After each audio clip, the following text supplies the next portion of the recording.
Y yo veía cómo mis amigos robaban libros y sus bibliotecas iban creciendo menos la mía. Y entonces me decidí a entrar en el gremio de los ladrones. ¿Tú crees que Crimen y Castigo igual es un buen libro para empezar a Dostoyevsky, no? Yo creo que no. Yo creo que no. Un buen libro en el sentido de que es muy denso. Sí. Podríamos decir, son 760 páginas. Pero una persona a lo mejor que es muy buena para leer, 760 páginas. Uf, No, claro. esa me la lean 2 días, te van a decir. Claro. Pero yo creo que no. Yo creo que a lo mejor hay obras más breves de Dostoyevsky que pueden servir de un punto de inserción o de introducción a la obra del autor.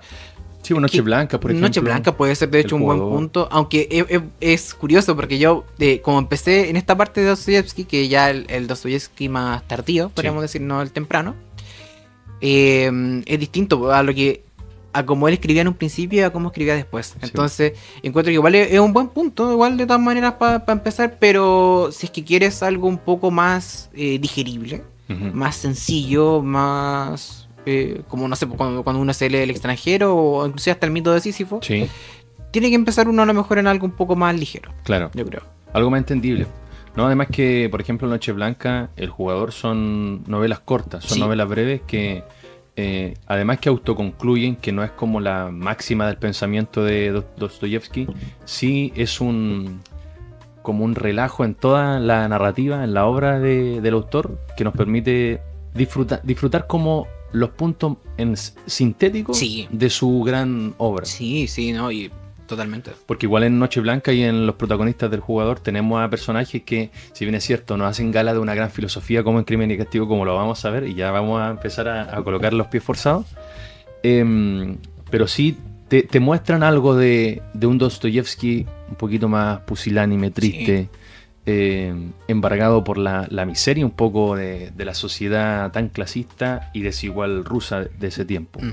Vayamos entrando en materia. ¿Cómo podríamos resumir Crimen y Castigo? ¿O cómo podríamos resumir una obra tan importante, tan magna como esta? Claro. Yo creo que, bueno, más allá de las palabras que yo pueda tener, que yo creo que ya mucha gente lo ha escuchado, yo creo que de críticos y de gente que es más conocedora de literatura que uno uno es un humilde nomás lector que está recién empezando. O sea, eso a lo mejor también fue un punto que no comenté antes, pero yo antes era una persona que leía muy poco. O sea, uno sí hace el ejercicio de leer, pero uno lee en términos académicos, forzado. Por compromiso. O uno lee redes sociales. Claro. Que anda a saber la escritura que va a estar ahí y uno mismo peca de lo mismo también. O sea, uno también empieza a escribir pésimamente. Pero bueno, Crimen y Castigo es una novela, algunos la catalogan como una novela psicológica, una novela policíaca, depende un poco bien desde qué perspectiva se mire, pero es una novela que nos cuenta la historia de un joven universitario, bueno, estudiante de Derecho o ex estudiante de Derecho. Exacto, saludos a los estudiantes de Derecho. Saludos a los estudiantes de Derecho, que estudia en la universidad de... bueno, no recuerdo la universidad. Universidad Católica. Estudia en San Petersburgo. Sí. Petersburgo. Y se conoce de que él abandona la carrera de Derecho, no se sabe muy bien las razones específicas, pero Raskolnikov es un personaje que está acomplejado por distintas... complicaciones psicológicas, podríamos decir. Y económicas también. No soy psicólogo, no soy psiquiatra, pero podemos ver que Raskolnikov en sí, en su foro interno, se nos presentan que hay problemas. Claro. Que es un personaje que está afrontando situaciones en su vida que lo llevan a tener ciertos cuestionamientos respecto hacia un personaje que es la señorita Usurera. Y bueno, ahí empieza una serie de conflictos que ocurren en la novela, donde se comete un crimen bastante atroz. Claro. Y este crimen va a tener una cierta consecuencia en la vida de Raskolnikov, y algunos eventos inesperados que también ocurren van a afectar seriamente la salud de Raskolnikov, tanto física como mentalmente. Claro. Y se van a desencadenar una serie de eventos que lo van a hacer cuestionarse mucho. Y que lo van a hacer reflexionar acerca de su existencia, y a su vez tratar de encontrar respuestas en el amor, podríamos decir, y en la espiritualidad o la salvación a través de este sufrimiento en vida que propone mucho el cristianismo ortodoxo para encontrar la redención. Sí. ¿Te cuidaste de los spoilers por alguna casualidad? ¿Una pregunta? Yo digo porque a lo mejor más adelante si entramos en spoilers para que no Claro. sea algo que pueda dañar la experiencia de la novela, Sí. porque yo encuentro que es una novela que debe leerse más allá de la trama principal, que la Claro. trama principal en sí es Sí, joya. exquisita. Joya. Yo creo que da para también examinar las otras subtramas también, Claro. lo que ocurre en la vida de los otros personajes, que también hay personajes bien variopintos. Aquí también hay la mujer después de Dostoyevsky, que de más que lo tenemos que conversar, y también la locura de nuestro héroe, Sí. o nuestro antihéroe. Y bueno, un poquito para entrar en breves spoilers, para aquella persona que quizá escuchó el discurso de mi camarada acá y dijo, qué bueno que nos spoilearon porque lo quiero leer, ya pause este video Léalo. y léalo y después vuelvo a verlo para lo que le voy a decir. Aunque lo que voy a mencionar aparece como en las primeras 50 páginas, Sí. que es el crimen en sí, ¿no? Ujú. Esta vieja usurera era la que le arrendaba la pieza a Raskolnikov, ¿cierto? No, esa O era la- la patrona. La hermana apareció, ¿no? ¿O No, cómo no. era? La usurera era quien le prestaba dinero a Raskolnikov. Ah, cierto, ya. La patrona era otra persona, otro personaje que es la señorita que lleva la vivienda en la que él está. Que por cierto, digámoslo, las condiciones de la vivienda de Raskolnikov era de No, una. la 3, el 4. Era de una caja de zapatos, Malo, básicamente. malo. Vivía como la wifa, como Sí. se dice. Y ella era quien le hacía préstamos de dinero. Y Claro. también ella hacía préstamos de dinero a mucha gente en la ciudad. También por eso se le conocía como una usurera. Porque Sí. muchos empeñaban artículos personales como relojes, joyas, etcétera. Y ella después les prestaba plata, pero después con unos intereses absurdos. Sí, po. Entonces después muchos de ellos no podían recuperar sus pertenencias y quedaban así como, ya toma, quédate con lo que te empeñé y estamos a mano. Claro. Y después volvían a repetir el ciclo de pedirle plata. Y Raskolnikov era un estudiante que no tenía trabajo tampoco. Claro. Es parte como del resquemor social, lo que hace que Raskolnikov, un poquito, entre comillas, por necesidad, Ujú. quiera matar a la vieja usurera, pero yo, en el fondo, ya vamos a entrar en el conflicto en ese dilema, lo que él quiere es tener dinero, o sea, sobrevivir Ujú. en la pobreza san petersburgana, ¿cachai? Entonces, el paso para que él pudiera sobrevivir, para robarle a la vieja usurera, era matarla. Ujú. Ya vamos a ver los conflictos un poquito morales que tiene eso. Rodion Raskolnikov es como el primer personaje que podemos ir analizando en toda esta obra, ¿no? Ujú. Que tenía como una mentalidad fría, pero luego vamos a entender que tenía humanidad en su corazón. Sí, es un personaje complejo, porque es un personaje que, como tú mencionas, tiene luz y oscuridad Sí. al mismo tiempo. Es un personaje que es apático, Claro, es un personaje que es frío, Sí. es un personaje que por momentos demuestra un rechazo hacia los demás Sí. tremendo. Es un personaje que justifica en su mente y crea una moral, o sobrepasa esa moral para tratar de justificar su acto. Pero también es un personaje que tiene por momentos tiene brillos de empatía, sí, coopera con los desfavorecidos, con momentos donde hay tragedia, donde él dice, ¿sabéis qué? Aquí hay plata, claro, toma. Así como si necesitáis, aquí está. claro. Se conmueve de cierta manera. Sí, eso igual es loco porque Rodion Raskolnikov es como un personaje entre la masa de tanta gente, yo lo Sí. siento así. Y eso igual te da cuenta de la psicología del personaje porque él no ve a personas, él ve a una masa, Sí. él ve a un grupo colectivo de gente. Es decir, que es muy difícil que él pueda entablar una amistad con alguien que no ya sean sus amigos ya hechos, ¿no? Ujú. Eso igual preocupa en un personaje porque es muy solitario, es muy solo. Muy y cerrado. yo creo que eso en buen chileno le caga la mente a una Sí. persona, porque si indagamos un poquito en la psicología de una persona, imagínate que tú vives en deplorables condiciones, como bien decía Javier, en una caja de zapatos, y encima empieza a tener como estos pensamientos de crisis morales, Sí. donde tú dices, ¿y si me piteo a la vieja? Sí, le voy a O sea- hacer un favor al mundo. O sea, Claro, ¿por qué esta persona tan mala se aprovecha del resto y nadie Exacto. hace algo al respecto? Si a lo mejor yo hago eso, le voy a hacer un favor al mundo. Voy a demostrar al resto de que yo soy una persona de una moral superior. Claro. O que yo soy superior al resto. como un Superman. Un Superman, Un un héroe, Superman, un un héroe. auténtico héroe. Un héroe que acaba con los villanos, pero esta vez les da un punto final. O sea, Claro. no da cárcel, no da un ajusticiamiento de otra manera, sino el ajusticiamiento aquí es muerte. Exactamente. Acabamos con el problema de raíz, como muchos dicen, bueno, el problema se acaba matando. Yo creo que cuidado. Claro. Cuidado cuando tenemos ese razonamiento de que se acaba con la muerte de alguien. Muy radical. Como dicen algunos, realmente los problemas no se solucionan. Los problemas realmente cambian nomás, varían. Exacto. Pero no se soluciona un problema. Entonces, digamos de que la avaricia en el mundo, la usuría no se va a acabar acabando con una persona. Exacto. Entonces yo creo que ahí Raskolnikov llevó un razonamiento que él pensaba lógico al extremo de acabar con alguien. Claro. Entonces yo creo que cuando una persona, digamos, ajena a la ficción, o sea, real, tiene ese pensamiento, es catalogada como una persona un poco peligrosa, yo creo. Claro. Y volvamos a entrar en el valor moral que tiene la muerte dependiendo de contexto de escenario, que ya tiene que ver con lo que hablaba Nietzsche, ¿no? La transmutación de los valores, Sí. o también en otro libro de filosofía como este que estamos leyendo acá, la transvaloración de los valores, lo mencioné. Sí. Pasemos a otro personaje. También hay otros personajes. Otro personaje bien clave. variopinto, un personaje que, no sé, a mí me gusta mucho, no sé qué opinas tú, que también es ocasional, aparece a veces, es Razumigin.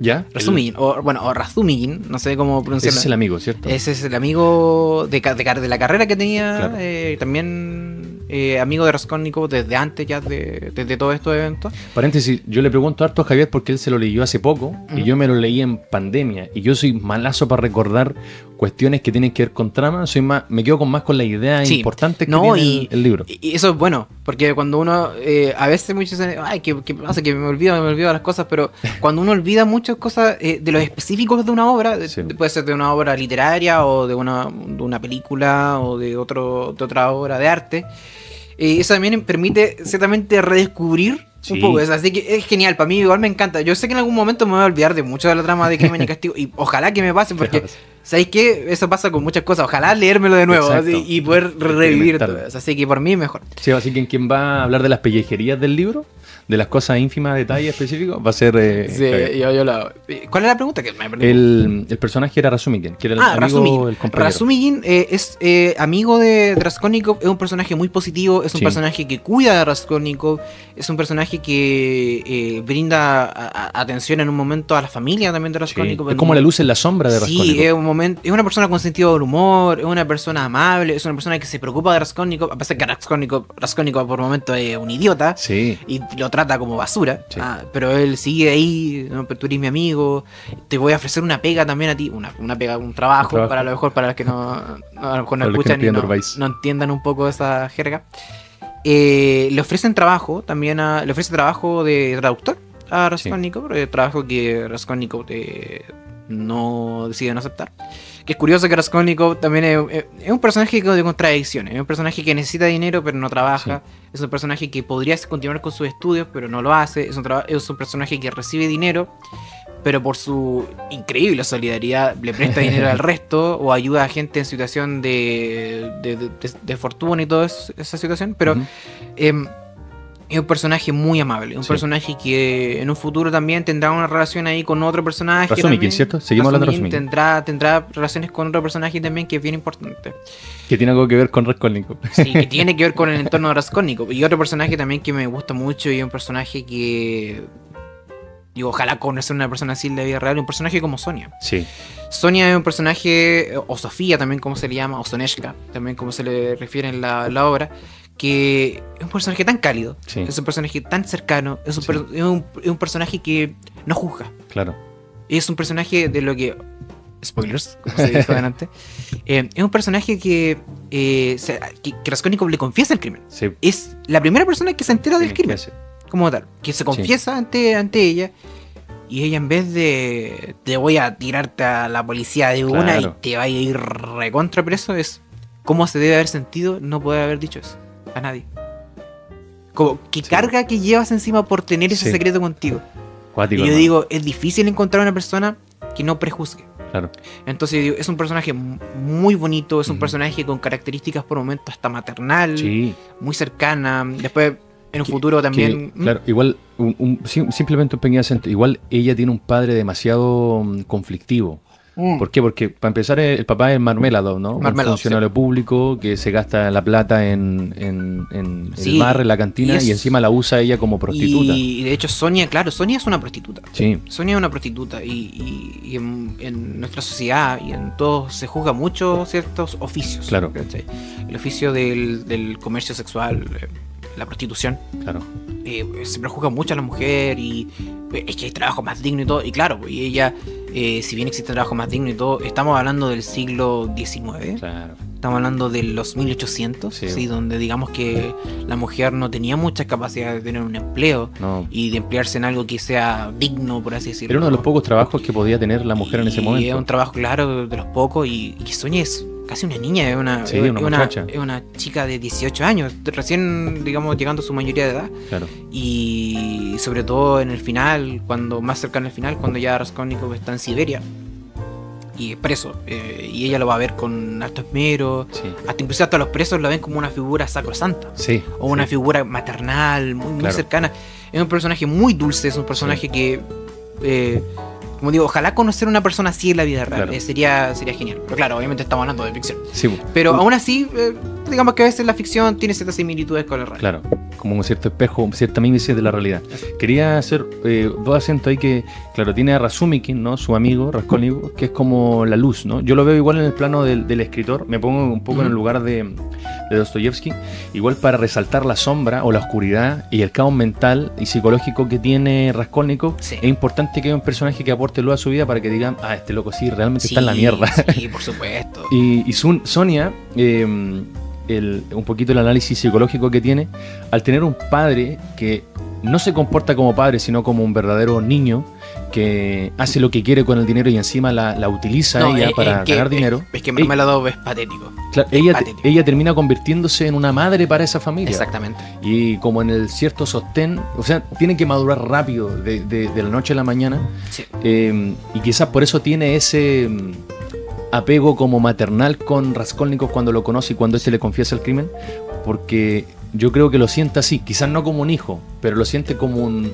niño que viene a llorar al seno de la madre, que necesita ayuda y viene como a confesar algo malo que hizo. Sí, ¿no? Exactamente, ¿no? Y hay momentos muy bonitos también en la obra que tienen que creerse, o sea, que es muy, muy, muy conmovedor. Como tú mencionabas también a Marmeladov. Marmeladov es un personaje curioso, es un personaje detestable, es un ruin, es un mísero, es un... Vamos a guardarnos la palabra, pero es un personaje bastante odioso, podríamos decir. Porque no es una persona que solamente... Hay gente que comete el mal, pero comete el mal disfrazándolo o justificándolo. Claro. Lo que hace Marmeladov, con una conversación que tiene con Raskolnikov en un bar, en una cantina, es jactarse. Se jacta de que yo estoy desempleado, funcionario público que perdió su pega, perdió su trabajo, y fui a donde Sonia y le pedí dinero y le dije que era para tomar. Me lo voy a tomar. Y aquí estoy, así como, tomando. Claro. Así como, y aquí estoy bebiendo y pasándola, tomando. Mi hijo en casa no tiene abrigo, no tiene que comer. Mi esposa no tiene con qué cocinar, hacer las cosas. Entonces están desamparados totalmente. O sea, y la esposa también es otro personaje también muy interesante.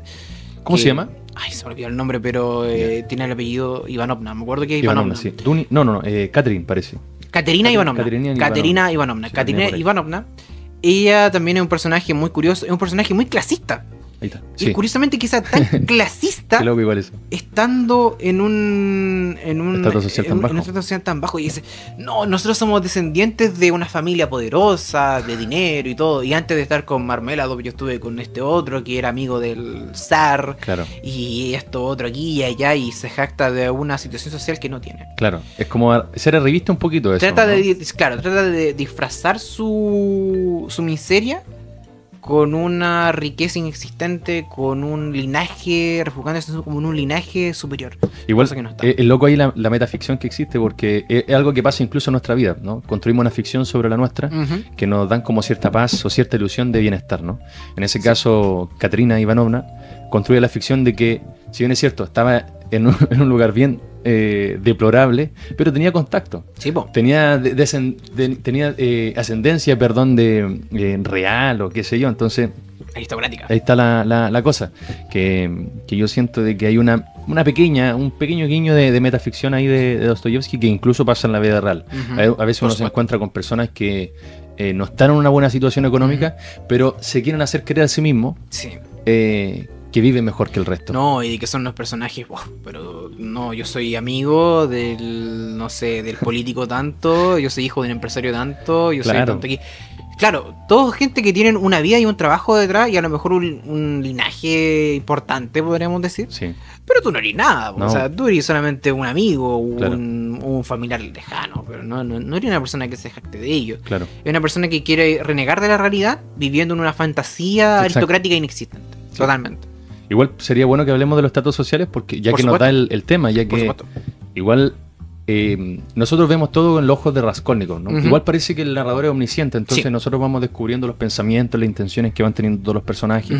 Incluso ya sabemos cuando Porfirio Petrovich, que es el policía, que me recuerda un poquito a Donald Kimball en American Psycho cuando va haciendo definitivamente la investigación de Patrick Bateman. ¿En qué estaba? Se me fue. Ah, sí. Vemos todo como en este ambiente ruso que denota cierta desigualdad. Sí. No cierta, una gran desigualdad social. Definitivamente. Y era la constante en la época. O sea, definitivamente habían situaciones donde había gente que apenas tenía para sobrevivir, gente que tenía trabajos precarios. Estaba el contraste entre gente que trabajaba para el Estado ruso de la época, que recordemos que todavía no era una época democrática, sino que todavía seguía existiendo una monarquía detrás de los zares, del zar. Después en el futuro ya sabemos lo que ocurre, la revolución bolchevique, el derrocamiento de los zares, el asesinamiento de toda la familia real, y después el régimen comunista, y después, bueno, todo lo que viene después, que es bien cuático. Sí, de hecho eso aparece en Kingsman, no sé si en la película Kingsman, El Origen. Creo el asesinato de los zar, sí. No, es una historia bien interesante también. También aparece este personaje, ¿cómo se llama? Este que era como un profeta ruso. El que decía que tenía un pene gigante. Sí, que tenía un pene enorme, era se me fue, pero... Rasputin, ahí está. Rasputin, sí. Personaje, sí, pero hoy definitivamente hay una situación donde muchos viven en una miseria. La familia de Marmeladov vive en la miseria, viven en la miseria más terrible. No tienen apenas para comer. Marmeladov, aparte de que tiene a Sonia, que es su hija de un matrimonio previo, Marmeladov también tiene hijos con Katerina Ivanovna. Entonces también tienen 3 niños, niña y niños también, pero no me acuerdo muy bien el género de todos, pero tienen 3 hijos. Entonces, una familia de 3 hijos, un padre alcohólico, una madre que está delirando con sueños de grandeza y canta en francés y cosas así. Entonces, evidentemente, es una situación compleja. El mismo Raskolnikov no está pasando una buena situación económica. Entonces, sabe lo que es de la miseria, sabe que es lo que no es tener para pagar la renta, el arriendo. Claro. Sabe lo que es apenas tener para comer, que pasaba días sin comer, básicamente. Una persona que tenía su estado de salud bastante desmedrado, podemos decir. O sea, definitivamente tenía ciertos problemas de salud y de salud mental. O sea, si no le tenían para comer, él no comía. O sea, básicamente como viendo duras penas de lo que le enviaba su madre y su hermana. O sea, digamos que no conocía más de 2 comidas al día. No, o sea, y pasaban días sin comer y ahí comían, le mandaban. De hecho, se menciona a Anastasia, que Anastasia es la que le trae a veces la comida, sopa, cómete una sopa, así como, come algo porque está ahí en los huesos, así como. Es cuático igual porque yo siento que la descripción o el retrato social que aparece en Crimen y Castigo, yo supongo, aunque igual el análisis biográfico de Dostoyevsky es elocuente en ese sentido, siento que la mayoría de las descripciones del libro son mayormente de la miseria, ¿no? Sí. Porque creo que Dostoyevsky es lo que mayormente conoció en vida. Sí, pero Dostoyevsky de hecho era hijo de una familia con dinero. El padre de Dostoyevsky tenía dinero. Tenían a su haber también trabajadores porque estaban en una zona rural de Rusia de la época. Y de hecho, los mismos trabajadores van a terminar matando al padre de Dostoyevsky. Y bueno, ahí también eso va a generar un cierto problema en su vida. Igual hay conflicto ahí porque esas muertes, ¿no? También igual por la avaricia, por la envidia, por la ambición. Y lo que posteriormente a eso, porque cuando Dostoyevsky se emancipa, empieza a conocer la miseria. O empieza a conocer la realidad social realmente de Rusia, ¿no? Sí, definitivamente. Más encima que igual él muere, bueno, después del exilio en Siberia, no tiene un buen pasar en sus últimos días de vida.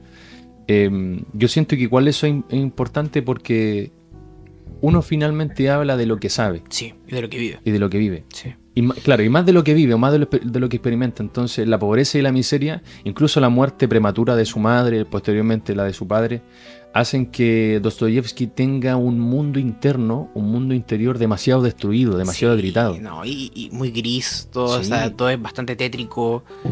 Aunque es curioso porque Dostoyevsky en la obra que he tenido la dicha de leer, por así decirlo, Ujú. Dostoyevsky tiene también un retrato muy gris, muy lúgubre, un poco de algunas de las cosas, de ciertas situaciones que ocurren en la vida. La muerte es constante, la tragedia Claro. es algo constante, las enfermedades, los delirios. Sí. Raskolnikov, bueno, Raskolnikov vive muchas situaciones de donde ya está como ido de sí, Sí. está delirando. Por la paranoia misma. Por la del paranoia. Post-asesinato. La gente sabe que yo lo hice. Porfiri sabe que yo maté a la vieja. Claro. Porfiri está tratando de jugar conmigo para tratar de verme a mí culpable. Lo sabe. Claro. Más adelante en el libro también se ve una situación donde dicen el criminal eres tú. Claro. Tú eres el asesino. Sí. Y- Como que se le empieza a cagar la mente un poquito. Exacto, ¿no? Y empieza ya a veces hasta perder un poco lo que es la realidad y lo que es un sueño, una alucinación. Es muy profundo el tema, la tragedia es fuerte. ¿No? De todas maneras. Y bueno, Igual ahí hay algo que me gustaría tocar. Y es que hasta dónde te lleva la necesidad. Porque Raskolnikov representa un mundo casi perdido, Sí. ¿no? De la sociedad. Un mundo donde, creo que lo conversamos cuando recién nos conocimos nosotros, ujú, porque nosotros nos conocimos gracias a este libro. sí, Sí. Que esta podría tener ciertos tintes de naturalista, sí. porque tenemos personajes que no sale de un estado social. No. Porque que no tiene un despegue, ¿no? No puede no. pasar de Está clase. condenado. Claro, está como Está condenado, ya sea por una cuestión inherente, predestinada. Ujú. En mi sangre está que yo viva de forma miserable. Entonces son estas cosas las que llevan al personaje a la ideación homicida, Sí. ¿no? Entonces es como el que roba por necesidad. En este Sí. caso este tipo asesinó por necesidad, ¿no? No es Claro. no justificarlo, pero sí es entrar en la psicología de la necesidad del personaje Exacto. que lo lleva a y esta- ahí entramos a este también crimen. en una cuestión bien interesante que de hecho que lo sacaste a tema porque depende de la interpretación que le demos. Porque, Sí. por ejemplo, por un lado podemos decir el móvil del crimen. Ujú. El móvil del crimen es necesito plata, voy a hacer. Claro. Pero por otro lado también podríamos decir el móvil del crimen va más allá que del dinero. Claro. El móvil del crimen va detrás de que Raskolnikov se idea una idea de moral o Sí. quiere sobrepasar la moral o Vamos- quiere ser un Entremos a ese ser, tema, sí. quiere ser un ser extraordinario. Sí.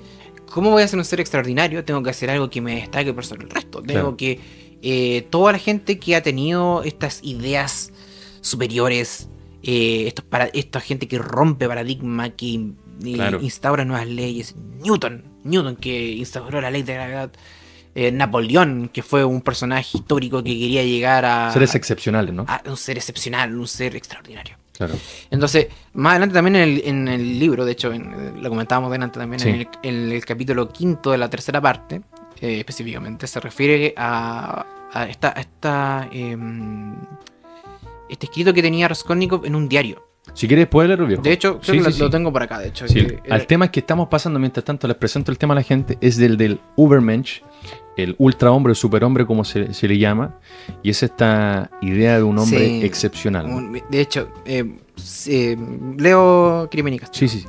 A juicio mío, si los descubrimientos de Kepler y Newton, por consecuencia de ciertos enredos, no hubiesen podido llegar a conocimientos de los humanos de otro modo que mediante el sacrificio de la vida de 1, 10 o 100 o más hombres que supusiesen a este descubrimiento o se atravesasen en su camino como obstáculos, Newton entonces hubiese tenido derecho y hasta el deber de eliminar a esos 10 o 100 hombres, Cuático, hermano. a fin de que sus descubrimientos llegasen a la noticia de la humanidad toda.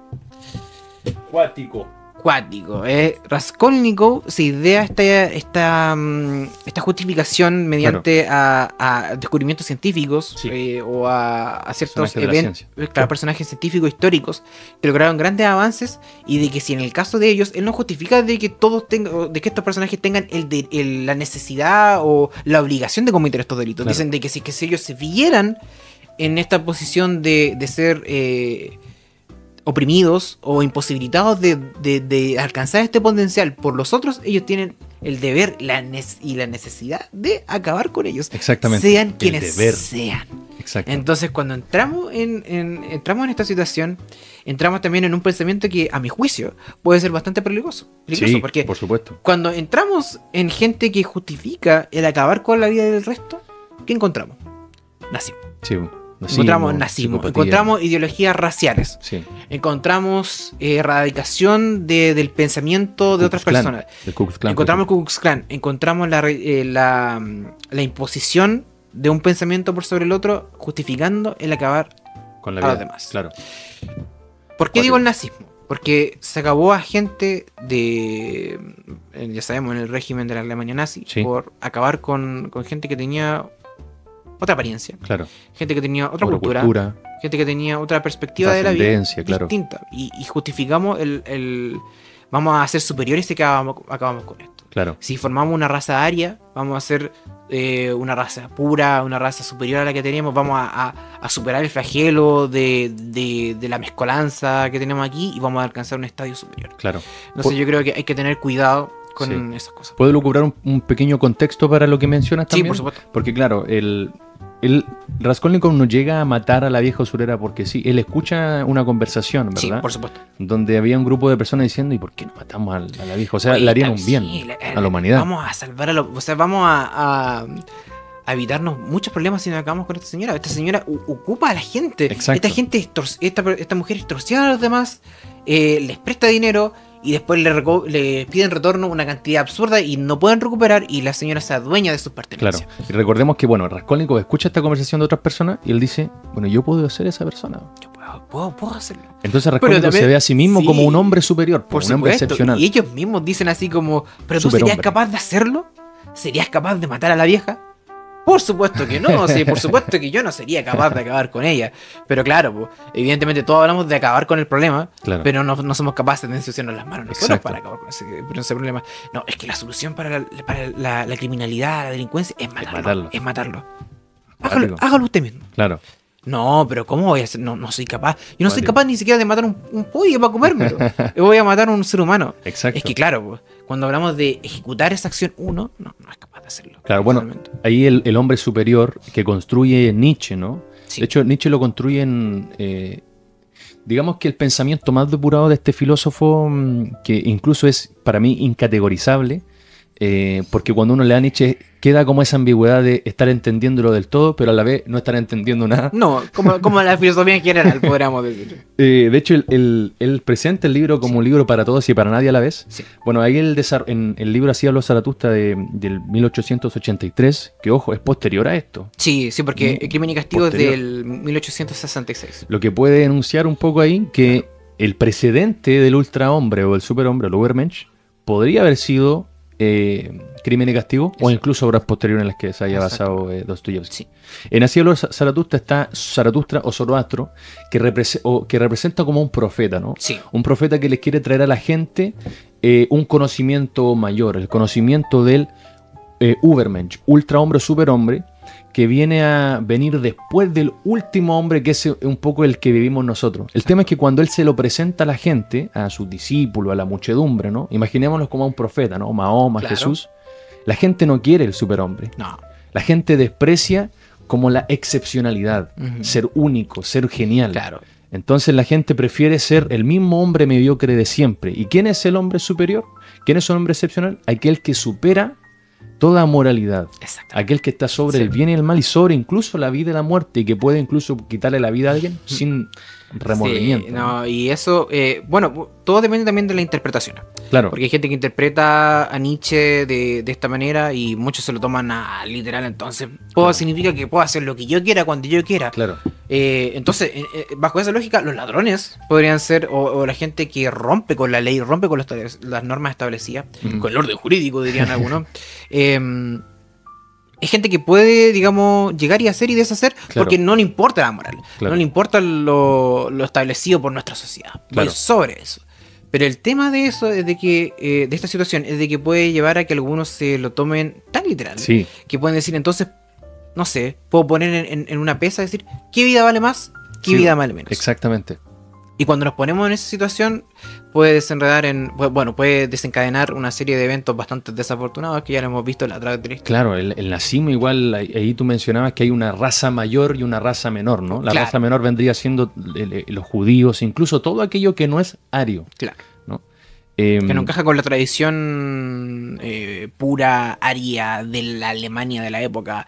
Y los demás son, no sé, se desprecia al que es mestizo, se desprecia al que es judío, se desprecia al que no entra. Inclusive, es curioso que se cuestione mucho la moral, pero se cuestiona también al que es homosexual por ser un puro, un desviado, un invertido. Claro. Entonces, al fin y al cabo, se ponen en tela de juicio a todo lo que no encaje en tu idea de ser superior. Exacto, igual es un proyecto escalofriante el del ultrahombre, sobre todo mal interpretado. Sí. Porque yo, claro, en un principio yo interpretaba este pensamiento de Nietzsche como una justificación de la psicopatía, una justificación del homicidio, una justificación del robar o del anarquismo incluso. Que ya es el culmen de todo pensamiento radical, ¿no? Pero resulta ser que Nietzsche dejaba este pensamiento en la mesa un poco para que nosotros encontráramos una interpretación. Porque el superhombre realmente no es aquel que, tipo Homelander, ¿no?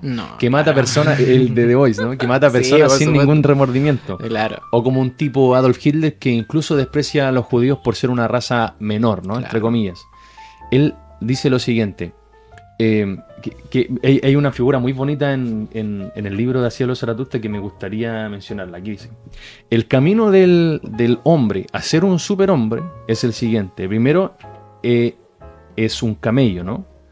El espíritu se convierte en camello. El camello en león y el león por fin en niño, ¿no? Ahí dice: el camello se arrodilla para cargar con el peso que le arroja el gran dragón y le dice: tú debes. Es decir que ahora es como un esclavo, ¿no? Un esclavo de todo un sistema. Pero entonces el espíritu se transforma en león, que quiere conquistar su libertad. Arrojar los antiguos valores y poder decir, yo quiero, ya no debo, sino que yo quiero. O sea, ahora uno encuentra su propio camino.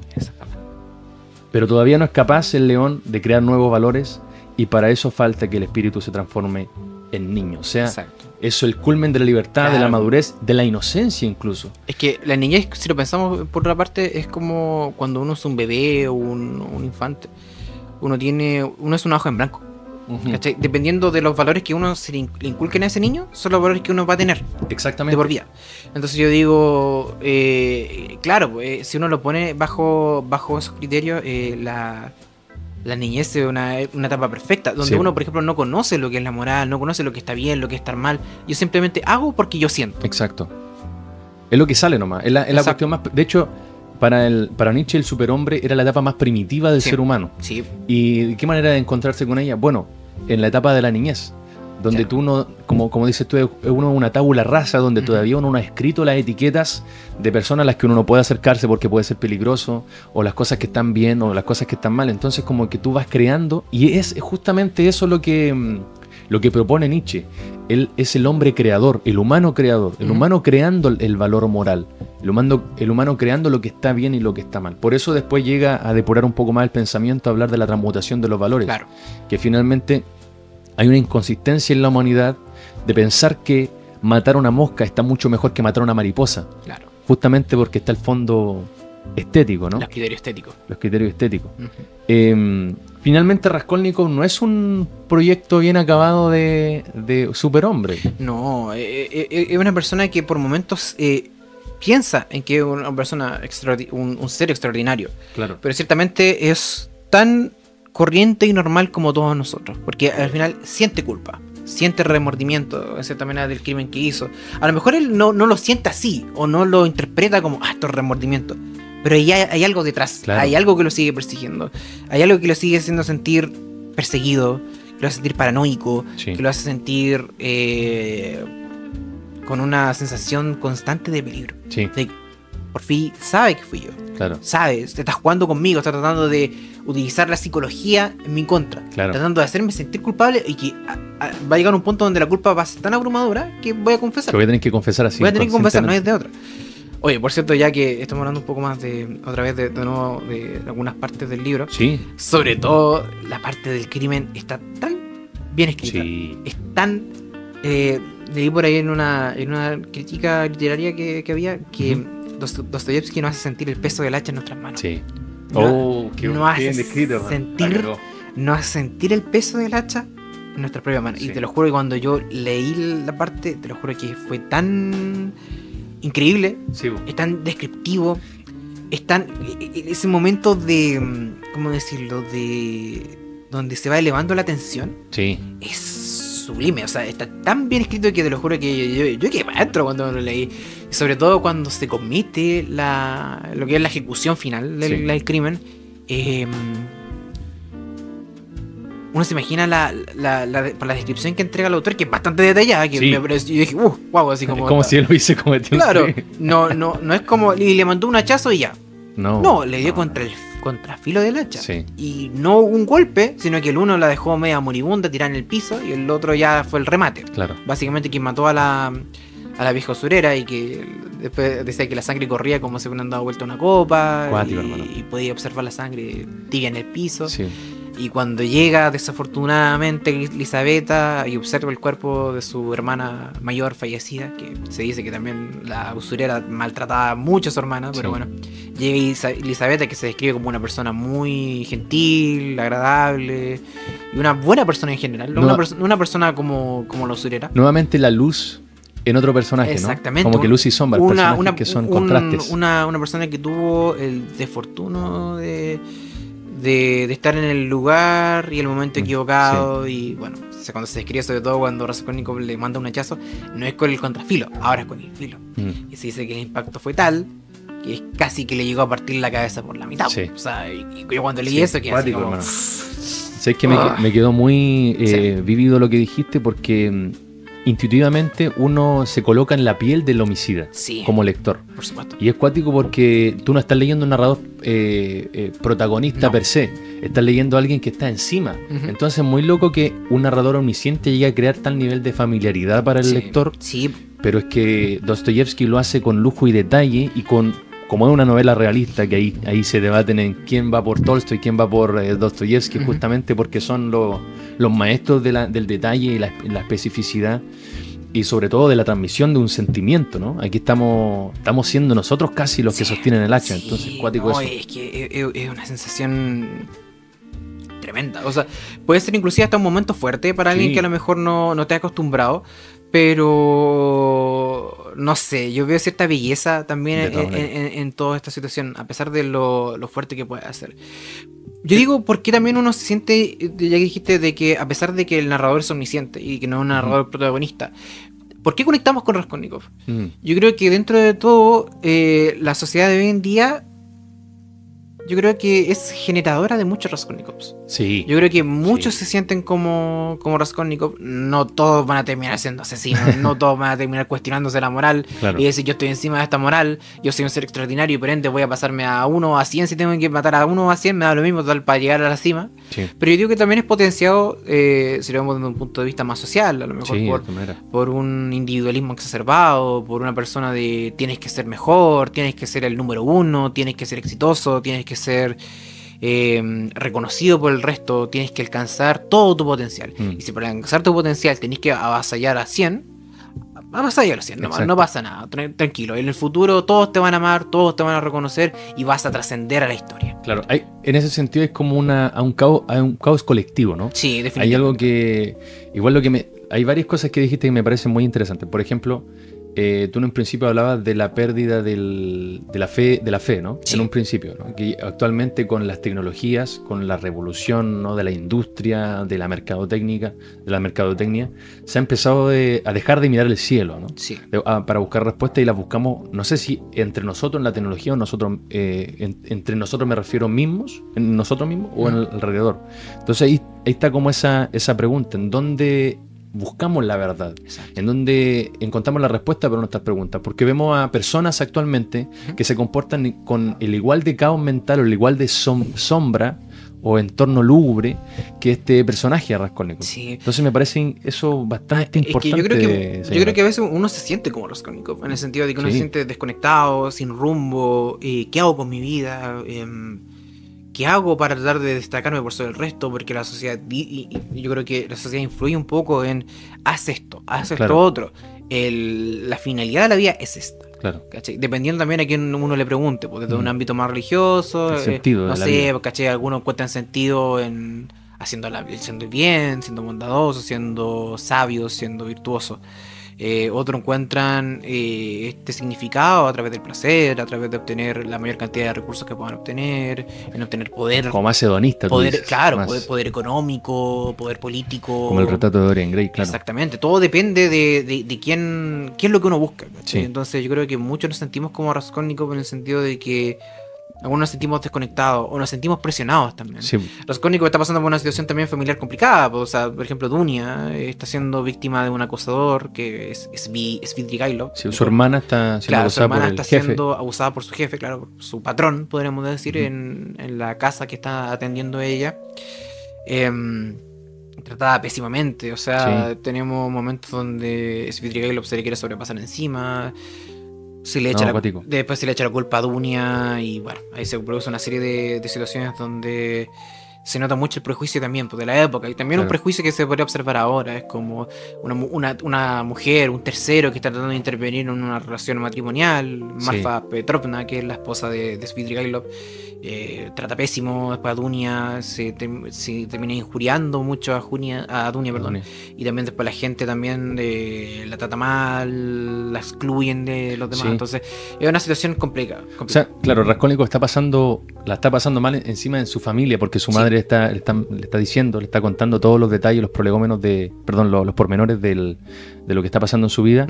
Y encima su propia vida personal, no la familiar, la personal, está en un declive importante. Tremendo. Claro, hay una ansia de buscar sentido en todo esto, solamente que él no lo encuentra. Y creo que es importante, oportuno pasar al tema del existencialismo. Por supuesto. No sé si te parece, porque partamos de la base de que Raskolnikov no es un superhombre. No. Él tiene ínfulas, tiene una intención, un impulso de ser alguien excepcional. Sí. Pero como no le sale, la culpa y la conciencia lo quema por dentro. Es alguien que puede dormir que no puede dormir de noche y eso lo vuelve alguien humano. Sí. La persona que no dije no puede dormir de noche, ¿cierto? No, sí, está bien. No puede dormir de noche o experimenta pesadillas, claro, o experimenta alucinaciones. La persona que puede dormir de noche es la que preocupa un poco. Sí. ¿Por qué? Porque es la persona que quizás no tiene conciencia, no tiene sentido de la culpa de lo que le pudiste hacer a otra persona. Pero un él auténtico psicópata de tomo y lomo. Exactamente. Por eso también antes de iniciar el podcast lo conversábamos también. ¿Es realmente Raskolnikov como un psicópata? ¿Tiene rasgos psicopáticos? ¿Tiene rasgos de tener algún problema mental? Pero podríamos decir sí, no.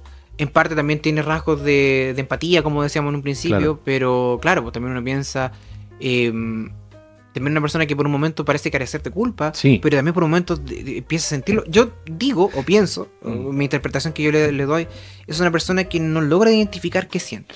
Exacto. No sabe identificar qué es esto lo que sabe siento. interpretarse. No, ¿qué es esto? ¿Qué es esto que me impide seguir con mi vida? Que me hace sentir perseguido.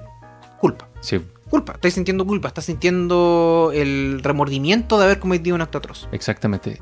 Yo siento que lo que finalmente lleva, y este puede ser una respuesta muy estúpida, muy curiosa, pero yo siento que lo que lleva a Raskolnikov a matar a la usurera, además del resquemor social y de que realmente la está pasando muy mal, es decir, y si hoy día me aloco un poco, así como... Sí, ¿y qué ahora si la mato nomás? Sí, nos sacamos un cacho.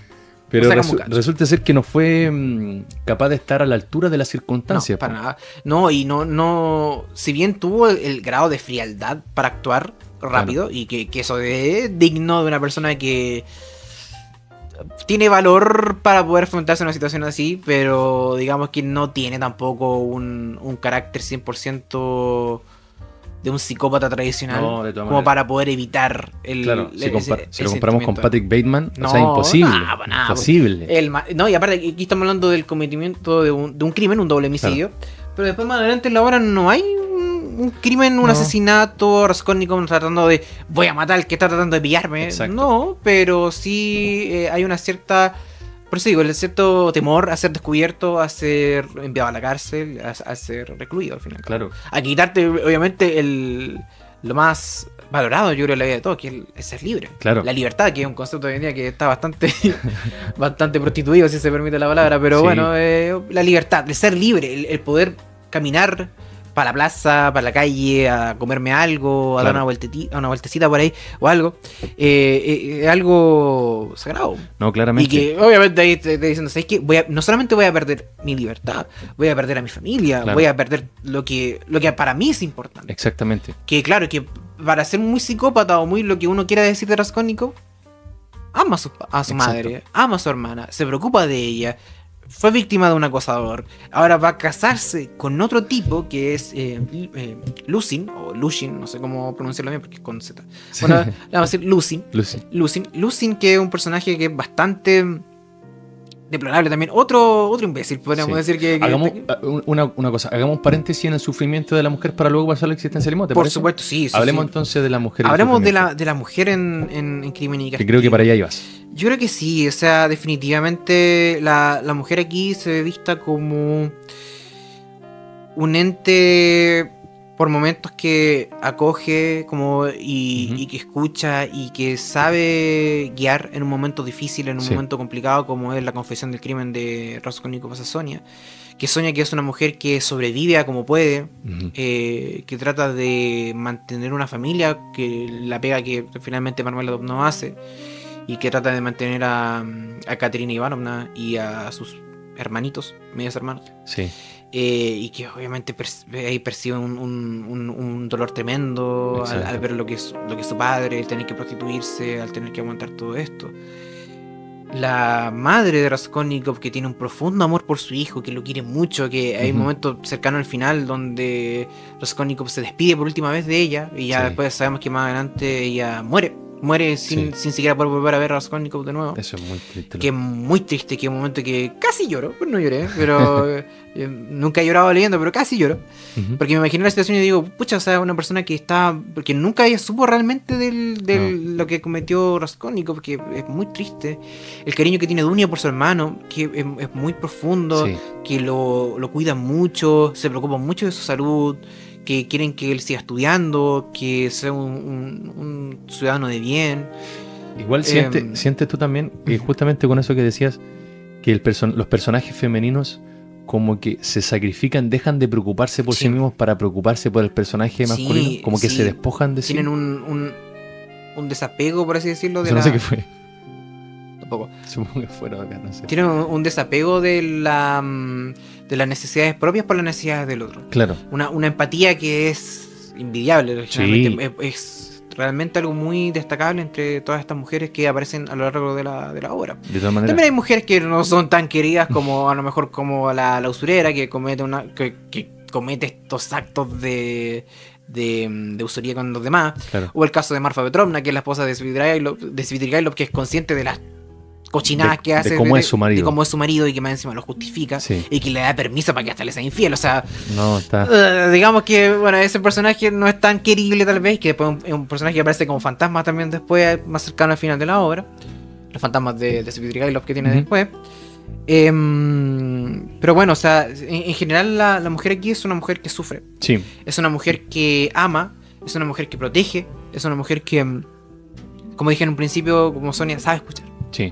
Igual, ahí las mujeres que se mencionan y accionan, ¿no?, en la obra, Ujú. también están sometidas a una sociedad patriarcal, ¿no? Sí, por supuesto. Ahora quizá hablar de sociedad patriarcal está más deconstruido el concepto, más bien está destruido el concepto del patriarcado, ¿no?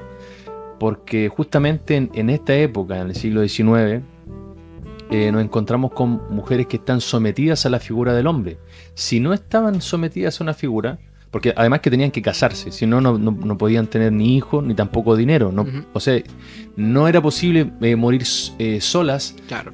a no ser de que hubiese nacido en la aristocracia, claro, ¿no? En cuna de oro. Estaban imposibilitadas de acceder a cualquier cosa si es que no era mediante el compromiso. Exactamente. Como tú decías, en el caso de hacer una familia aristocrática. Y como Dunia estaba en clase media, claro, necesitaba casarse. Necesitaba sí o sí casarse, pues, y más encima teniendo el acoso detrás de este tipo que mencionamos anteriormente. Después llega la aparición de lo que quería hablar delante, de Lucien, de Lucien, que es un personaje, o Lucien, que es un personaje que de hecho hasta él mismo reconoce que quiere casarse con Dunia porque sabe que la condición social de Dunia, y sabe de que ella va a ser dócil, va a ser servil y va a estar eternamente agradecida del prodigioso y amable y benevolente Lucien. Igual no son buenas intenciones. Al principio es que yo digo, por eso digo de que hay que observar eso con microscopio casi. Claro, y observar un poco cómo ese fenómeno muchas veces ocurre, de que muchos están con una persona, se encariñan con una persona, se enamoran de una persona, o quieren usar a una persona simplemente por el hecho de que yo sé de que ella necesita de mí. Exacto. Yo sé que ella necesita de mí, y como ella necesita de mí, voy a hacer lo que se me dé la gana, sí, y ella va a estar a mi merced. Entonces yo encuentro que es un personaje... detestable. No, lamentablemente a Dunia le tocó muy difícil en ese sentido porque, claro, tenía el acoso y el abuso de su jefe, sí, sumado a un pretendiente que tenía que tampoco, en el fondo, iba a tratarla muy bien, que digamos. Entonces, al final, lo bueno es que encuentra, al igual que Raskolnikov, una, no redención, pero sí un buen final, por decirlo así. Sí, es un final bien bonito. Sí. La verdad, es un final, curiosamente, para lo oscura que es la obra, por muchos momentos termina con un final bastante esperanzador. Sí, de todas maneras, como que se une todo, como que todo cuaja de la mejor manera. Todo cuaja. El momento donde Raskolnikov va como a la plaza de San Petersburgo, y es como cuando llegues ahí, dice la Sonia, besarás la tierra que es tuya y todo eso, y vas y te vas a entregar y vas a ir a la estación de policía y te vas a entregar. Sí. Y Raskolnikov por un momento está muy dudoso y dice, sí, ¿qué estoy haciendo? Me estoy entregando. Claro. A pesar de que ya Porfiri ya sabía básicamente que ya Raskolnikov era culpable. Sí. Ya lo sé, yo sé que eres tú, y yo estoy convencido que eres tú. Yo estaba jugando contigo, pero yo sé que tú eres el asesino. Apareció Mikolka o Nikolai, que era uno de los que estaba trabajando en las obras cercanas al lugar del crimen, y que se le culpó a él, de hecho, se dice. Sí. Inclusive hasta él hizo una confesión de que él lo había sido. Y muchos dicen, ¿pero cómo fue esto? Si este no tiene nada que ver, así. Y bueno. Claro. Al fin y al cabo se trataba de ser un chivo expiatorio. Y dijo, uy, menos mal, así como le echa la culpa a otro y yo me salvo. Pero bueno, al fin y al cabo la coartada no duró mucho, y ya sabemos que al final Raskolnikov confiesa el crimen y va a su presidio de 8 años a Siberia. Es igual importante destacarlo, como ya para ir entrando a la materia final, que siento que es el existencialismo. Como Raskolnikov no puede dormir por las noches, la conciencia y la culpa lo carcome por dentro. Sí. Encontramos también una persona que encuentra como el perdón de sus culpas y de sus pecados en una mujer, ¿no? Sí. En el amor de una mujer.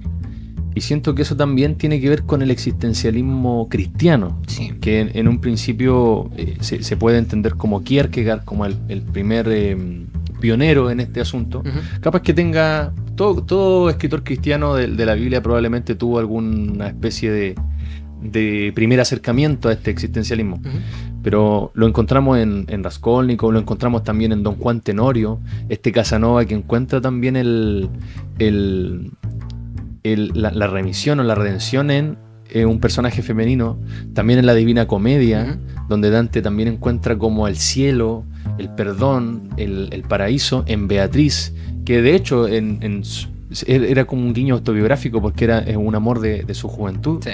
Entonces, empecemos hablando del existencialismo, o qué entendemos o cómo lo podemos ver representado acá en el libro. Sí, yo en temas de filosofía, yo soy bastante neófito, ¿no? Literatura y filosofía son cosas que yo tenía muy lejana a mi vida, pero como yo he podido observar el existencialismo como una corriente filosófica, viene mucho con el punto de qué sentido tiene nuestra existencia. Sí. ¿Cachai? O sea, buscamos el sentido de nuestra existencia mediante, algunos, como dije anteriormente, algunos mediante la búsqueda del placer. Sí. Una mirada más hedonista. Otros dicen que la vida es un constante absurdo. Claro. Realmente no hay un significado preestablecido y que realmente uno tiene que tratar de encontrar un significado propio, ¿no? Como mencionábamos anteriormente, no hay un molde de vida, no hay una condición que te vaya a asegurar, es que el éxito te hará feliz. y entramos otra cosa, la finalidad de la vida que es ser feliz. Exacto. Y yo puedo ser feliz robando, yo puedo ser feliz violando, puedo ser feliz matando gente, puedo ser feliz por lo malo, haciendo actos moralmente cuestionables, pero soy feliz. Claro. Entonces ya le encontré un significado a la vida, pero claro, haciendo bondad, haciendo maldad, haciendo qué cosas. Entonces, como exacto, que todo depende, ¿cachai? Según algunos filósofos, lo importante es ser un virtuoso, es tratar de perseguir la sabiduría, de conocer más, de tener una vida, digamos, limpia de los vicios, y depende de quién uno lea. Claro. Pero uno puede observar aquí en Crimen y Castigo de que Raskolnikov está tratando de encontrar significado mediante, como tú dijiste, el amor, mediante la expiación, podríamos decir, del pecado, del crimen, mediante el sufrimiento. Y ahí viene la concepción cristiano ortodoxa de la tradición rusa, donde se dice de que el purgatorio, toda esta vivencia de expiación mediante el sufrimiento está en la vida. Claro. Acá la pagamos, no la vamos a pagar en el infierno, acá vamos a pagar nuestros pecados mediante el sufrimiento. Un poco el karma también. Pero claro, karma, y con eso vamos a encontrar la salvación. Exactamente. Igual ahí ese concepto es muy interesante, que es el concepto de la angustia, que trabaja mucho el existencialismo cristiano, ¿no? Uno lo ve en Kierkegaard, pero también lo vemos aquí en Dostoyevsky. En lo que mencionaste, todas esas preguntas claramente que son elaboradas por la filosofía. El existencialismo nace en la posguerra. Sí. Es una respuesta de un momento de crisis social, política, histórica importante. O sea, tenemos millones y millones de bajas en todos los países. Por supuesto que más en lo europeo, ¿no? Pero es que ahí el filósofo mira a su alrededor y ve que está todo hecho mierda. Sí, ve que la muerte, ve que no huele a perfume, huele a muerte, literalmente alrededor. Entonces, la máxima que de hecho elabora Sartre en esta filosofía, que es como el pionero, o es como la figura más representativa, porque pionero es mucho decir, es que la existencia precede de la esencia. Es decir, que tú primero existes, ¿no? Claro. Pero la esencia, lo que te caracteriza, tu personalidad o el sentido de la vida, lo vas adquiriendo con las experiencias de vida. Exacto. Y en una de esas experiencias, igual lo resumí mucho, quizás fue muy simplón, pero una de las experiencias de vida es el propio sufrimiento. Sí. No solamente con los momentos buenos tú aprendes cosas, sino que también con los momentos malos. Y creo que sobre todo en el dolor es cuando uno se pone a pensar cosas. Sí. Yo creo, o sea, a mí, por ejemplo, mi periodo más existencialista fue la pandemia, ¿no? Donde mucha gente moría, donde no sé si cada día o una vez a la semana el ministro de Salud mencionaba las bajas que había, el reporte de bajas. Loco, era demasiado cruento eso, porque uno decía, quizás el dígito más podría ser yo o podría ser alguien de mi familia. Claro. Entonces te come un poco el cerebro el decir, cuático, loco, es angustiante. De hecho, la angustia, Kierkegaard, es simplemente el futuro, ¿no? El temor a lo que puede suceder. Claro. En este caso, como tú mencionabas, el temor de Raskolnikov, o el miedo, la angustia, era que lo iban a atrapar, iba a perder la libertad, iba a dejar de ser él, de algún modo. Claro, iba a ser tomado preso y iba a perder todo lo que él quería. Y definitivamente, claro, pues el existencialismo, sobre todo después de la posguerra, se formaba el excelente caldo de cultivo para que saliera al fin y al cabo esa filosofía. Después de todo, cuando tenía una sociedad pesimista, cuando no sabía qué va a pasar en un futuro, se formulan una serie de pensamientos que uno dice, pucha, ¿qué hacemos? Claro. ¿Qué hacemos ahora con nuestra vida? ¿Qué hacemos después donde todo está destruido? ¿Cómo hacemos para volver a levantarnos de nuevo? Exacto. ¿Cuál es el sentido de seguir si... Mira lo que pasó hace un par de años. ¿Quién dice que a lo mejor en 2 años más vamos a tener otra guerra más? Que después de la gran guerra, que fue la Primera Guerra Mundial, después una Segunda Guerra Mundial. Claro. Después, pucha, ¿qué va a pasar? Acuático. Y después, obviamente, claro, después vinieron otras guerras, pero bueno, eso no a gran escala podríamos decir como esa. Exacto. Bueno, el existencialismo cristiano igual tiene otro concepto, además de la angustia, que es la esperanza, que no lo tiene el otro existencialismo. Que justamente el existencialismo cristiano, ¿cuál es la esperanza? Dios, ¿no? Pero también las figuras aladas que son como Sonia, que te sirven un poquito de ilusión para alegrarte el corazón, de decir, mira, más allá de la angustia y de la tristeza, hay felicidad. Sí. Hay algo que tú puedes encontrar como paz en el corazón. Igual es bonito que terminemos como así el podcast, porque... Sí, es como, ay, qué lindo, así como que a pesar de todo lo malo, chiquillos, no se preocupen, hay esperanza todavía. No estamos tan jodidos. ¿Alguna última reflexión? Viejo, impresionante, yo no sabía se me fue la hora en un tubo así. Creo que llevamos como 1 hora 10 hablando de Crimen y Castigo. No sé si hay algunas reflexiones que pueda mencionar. Bueno, yo creo que un comentario personal acerca del libro es o acerca de la obra en sí, es de que me parece esencial. Yo creo que es un libro que deberíamos leernos todos. Yo creo que también sirve mucho para adentrarse un poco a esto del pensamiento más existencialista, pero inclusive más allá del existencialismo en sí, por la trama de cómo observar el aspecto psicológico del personaje, observar cómo se desarrolla el crimen, observar la investigación del crimen, observar las tramas que ocurren a través de la familia de Raskolnikov, observar la realidad social de la época. Claro. O sea, hay mucho. Yo creo que de este libro, yo creo que hablamos un 20%, sí, muy poco, de hecho. Tal vez menos, inclusive. Teníamos planificado mucho más. Yo creo que hay mucho de sacar de Crimen y Castigo y es un libro que yo recomendaría mucho y es un libro que va, yo creo que a personal mío va como uno de los libros más importantes que me he leído en mi vida. Sí. Yo creo que es un libro que llegó en un momento indicado para leerlo, yo creo, y yo creo que es un libro que recomiendo que ustedes lean, yo creo, y que se adentren en Dostoyevsky, que es un autor que está siendo bastante interesante. Ahora estoy leyendo Los Hermanos Karamazov, que es un libro tocho, que ha sido un libro guatón de como de 1100 páginas, pero que espero ya en un futuro poder abordar y ojalá poder próximamente, por supuesto. Por supuesto, al final, este podcast, ¿no? Con Javier acá, Nemo, la idea es que nosotros podamos, ¿cómo decirlo? Abrir un diálogo, abrir una dialéctica de lo que es la literatura, más allá de lo que podemos sentir, ¿no? Porque igual es bacán friquear un poco del asunto. Interpretar. Sí, ¿qué hay más allá de lo que claro, pero a lo mejor, no sé, como hablábamos delante del móvil del crimen. El móvil del crimen fue la superación de esta moral y este pensamiento que tenía de ser extraordinario, o fue un móvil nomás por dinero. Claro. Fue un móvil nomás interesado en solventar su necesidad económica. Algunos podrán decir que sí, otros podrán decir que no. Claro. Entonces ahí podemos conversar, podemos dialogar, podemos sacar nuestras interpretaciones y conversar, discutir. Yo creo que es muy bueno y al fin y al cabo no creo que nadie aquí vaya a imponer nada de las interpretaciones. Yo creo que es una gran chance de poder discutir estas cosas que de todas maneras son muy interesantes. Sí.